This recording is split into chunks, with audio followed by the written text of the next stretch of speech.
Hello, and welcome to the Fighting Moose Podcast. I'm your host and narrator, Jason Hendrickson. This is a podcast where I retell stories, some fictional and some historical, that can be enjoyed by people of all ages. Today's episode was supposed to be a double feature with a story about space and a story about prairie dogs. Well, I thought I had a ton of stories about prairie dogs. Turns out, when searching the database with the term prairie dog versus prairie, it narrows the search down from 91 books to 5 books. So instead of a double feature, it's only going to be a single story. However, with our story today, we celebrate another successful rocket launch from Kennedy Space Center with the story All Aboard for Space from the book Young Readers' Science Fiction Stories, written by Richard Elam. In case you missed it, yesterday, November 15th, 2020, a collaboration between NASA and SpaceX successfully launched another rocket carrying 4 crew members up to the International Space Station. This is the second launch done by this collaboration, in which the rocket built by SpaceX takes the passengers back and forth to the space station. I think it's a pretty cool thing that launches are happening from Florida again. Hopefully one day we can get down there and watch a rocket launch, since I never got down there to see the shuttle program when they were launching. Anyway, I hope that you are enjoying the fall weather and that you aren't getting too cold yet. I've already had to scrape the windows on my car a few times in the mornings. Now, let's turn to today's story. I hope you enjoy. Let's begin. Liftoff. We have a liftoff.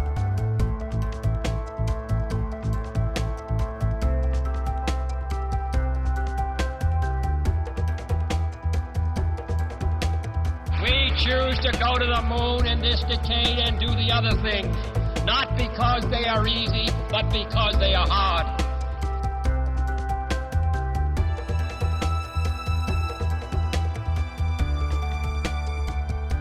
All aboard for space. It had already been a wonderful birthday for the twins, Sue and Steve Shannon, when their father asked, "How about it, kids? Are you ready for that space ride I promised?"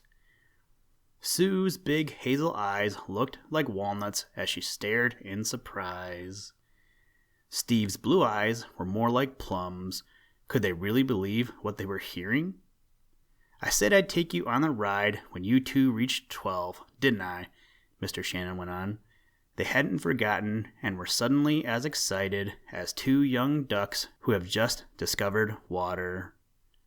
Mr. Shannon looked at his watch.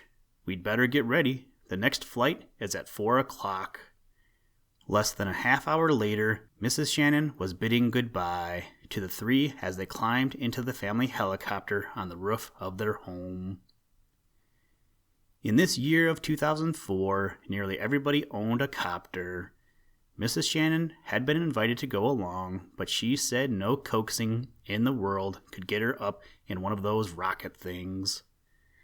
The overhead doors of the garage swung open as Mrs. Shannon pushed the button on the wall.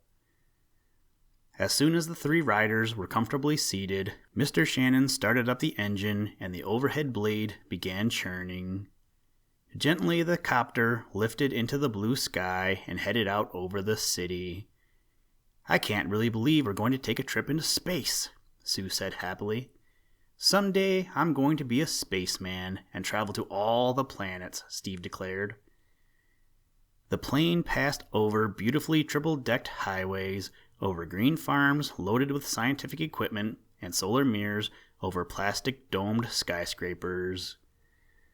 Presently, a large oval appeared just ahead. "There's the spaceport," Sue exclaimed. When Mr. Shannon got the signal to land, he brought the helicopter down into the parking lot at the edge of the port. Then the 3 jumped out onto the ground. As they walked toward the main building, the twins excitedly noticed the busy activity of the field. What impressed them most were the massive torpedo-shaped rockets which were half buried in their concrete launching pits. "Where is that biggest rocket going, Dad?" Steve asked. When his father said it was going to the moon, a tingle raced up the boy's spine, and all at once he wished he could be on the ship himself. "There's our rocket over there," Mr. Shannon said, pointing to a smaller craft of lightweight beryllium metal just across the way.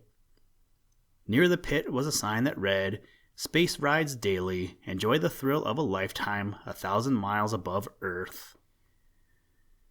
Mr. Shannon got their tickets. Then, after a heart checkup, they waited in line with the other eager sightseers. Finally, the spaceport officer took down the chain that held back the crowd and permitted them to approach the rocket. They had to cross a bridge to get from the pit edge into the ship. As they crossed, Steve looked down into the hot pit and saw clouds of flame and smoke pouring from the great jet tubes. In the ship, the Shannons were given couch numbers in a large room with the rest of their companions. Then a steward came around with a special candy which he told the passengers to eat to prevent their getting sick. Next, everyone was issued queer-looking shoes with metal soles. "What are those for, Dad?" Sue wanted to know. She saw her father and brother exchange winks. "She'll find out, won't she?" Mr. Shannon teased. As Steve and Sue lay on their soft couches and fastened plastic belts across their bodies, their father explained the purpose of this. "We'll blast off at a pretty fast speed, and if we weren't buckled down, we'd be thrown about and hurt." When the moment of blastoff came, Steve and Sue went through the most exciting experience of their lives. A loud roar filled their ears, and it felt suddenly as if the bottom of their stomachs had dropped out. They were pressed deeply into their couches, and they had the feeling of being flattened out as though under the foot of an elephant. Then slowly, Steve and Sue felt the awful weight lifting from them, and finally it was gone altogether. "Ugh!" Sue groaned dizzily, unstrapping herself as the others were doing. "What happened?" When she tried to walk, she understood the purpose of the metal-soled shoes. "We scarcely weigh anything now," their father explained. "The magnetism of our souls is the only thing that keeps us from floating about like a feather." The guide, who said his name was Mr. Quinlan, led the sightseers to a huge window. The young Shannons gasped in wonder at what they saw. The sky was nearly pitch black and filled with more burning lights than they even guessed could exist. "We're about 1,000 miles above the Earth," Mr. Quinlan said. "We're out of the Earth's atmosphere, and that's why the sky is dark and the stars so brilliant. Our rear jets are thrusting just barely enough to keep us from being pulled back down to Earth." The guide next said that they would go outside the ship in spacesuits. Sue and Steve whooped in joy, for they had not expected this. Mr. Quinlan distributed space gear from a cabinet, then he explained how they were put on. After the flexible suits and plastic helmets were donned, everyone turned on his oxygen, which came from shoulder tanks. The others looked to Steve like balloon toys inflated with air, and he had to laugh as they waddled about. The tourists were led out of a side door onto a balcony which resembled a large fire escape. Everyone was told to buckle himself to the rail by a short length of cord in front of him. "If one of us were to lose contact with the ship," Mr. Shannon warned his son and daughter, "we'd go drifting off into space." Sue and Steve shuddered at the thought of this. Mr. Quinlan pointed out whirls of misty clouds that were called nebulas. He also showed them star clusters and the brighter planets. The sightseers had a close-up view of the Earth that looked like a shimmering green ball. The guide did his speaking through a small radio attached to his suit. Each tourist had a receiver in his helmet through which he could listen. For almost a half hour, Sue and Steve, together with the other spellbound passengers, took in the splendor of this strange, silent place, the vastness of which staggered the imagination. "Isn't this a wonderful tribute to the greatness of God's creation?" Mr. Shannon said to his children. Steve and Sue had to agree with him wholeheartedly. When Mr. Quinlan was ready to go back into the ship, he tried the outside door switch, but the door failed to open. Over his two-way radio circuit, the passengers could hear a worried discussion between him and the pilot inside. They learned that a tube of compressed air which operated the outer door was jammed. There was nothing that could be done about it from the inside. Some of the women began sobbing, believing they would never return to Earth again. Mr. Shannon looked at his son and daughter anxiously. "Keep your chins up, kids," he said. "Nothing was ever gained by people losing their heads. I'm sure they'll figure out some way to save us." I'm not afraid, Dad," Steve said bravely. There were tears of fright in Sue's brown eyes, but her small chin was courageously set, and she would not permit herself to give in to the terror she really felt. "You're brave ones," their father said, putting his big arms around their shoulders. Mr. Quinlan approached the Shannons. "Mr. Shannon," he said, "I've got something important to talk over with you and your son." The two listened closely as the guide outlined a daring plan. He pointed to a small circular opening some 10 feet above the platform. He said that if a person could climb into the opening, he could turn an emergency valve that would double the air pressure and clear the jammed tube. Since Steve was the only boy on the platform, and therefore the smallest, Mr. Quinlan wanted to know if Steve would try it. Steve felt his heart fluttering crazily. He was both afraid and excited. "There's only one danger, son," the guide pointed out.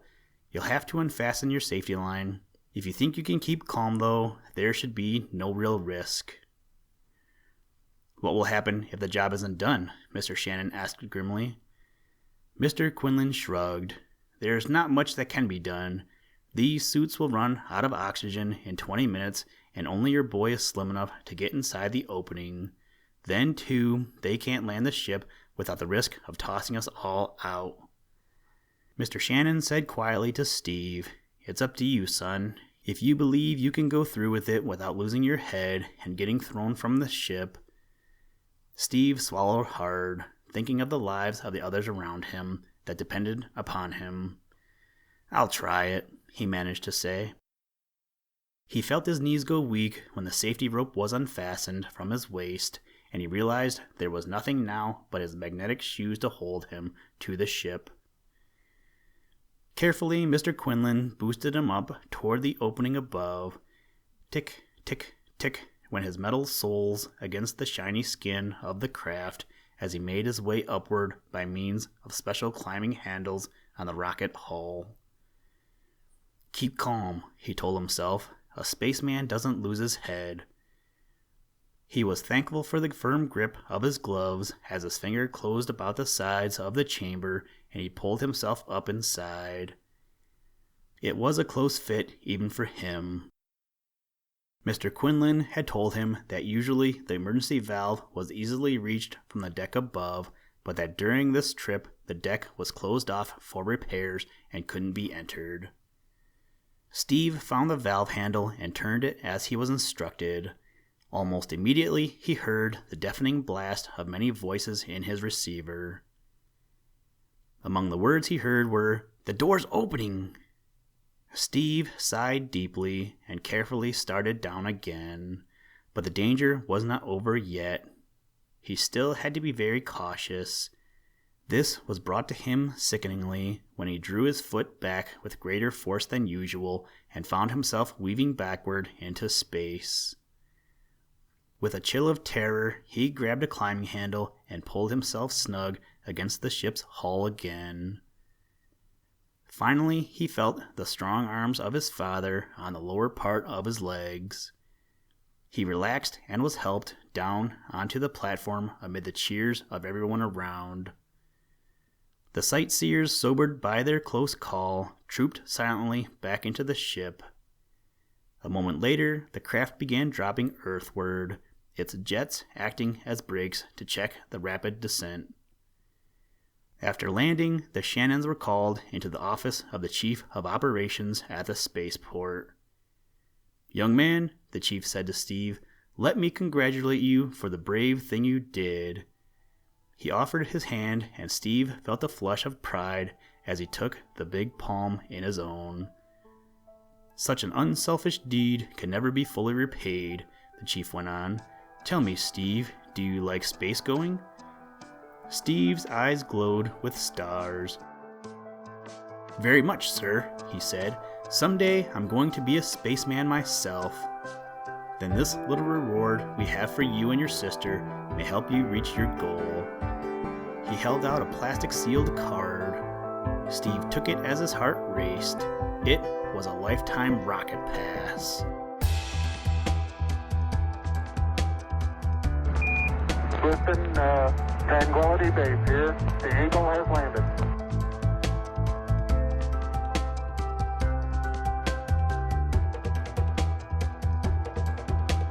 That's one small step for man, one giant leap for mankind.